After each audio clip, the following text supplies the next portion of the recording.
Aklımın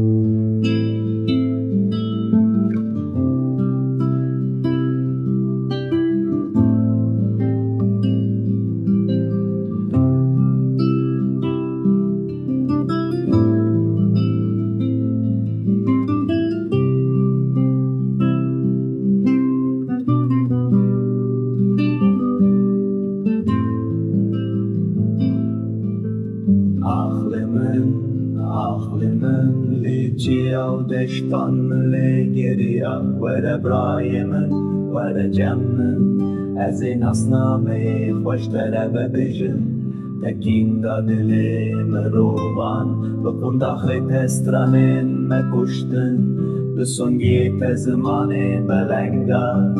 Canda me girbeden gutari Liberderi zindani Çeku rexte xwama dekir Li pişt dilindiri celadu zilmu zor Min dî çavên xêniziye Dînî şengeha min derdilim bê bawer û destên lêrîzî Li ser sifreyên nehekiyê Li dadgehên nehek min gudarî kir li gaziyên gel Di kolanê teng de dengê jinên bêrîndar Êdî rizgar bike min ji vê bin destîya reş Ez xwazim bibim şervanekî rast Li fermana te de dixwazim hesabî pirsim ji şermezariya îro Aklımın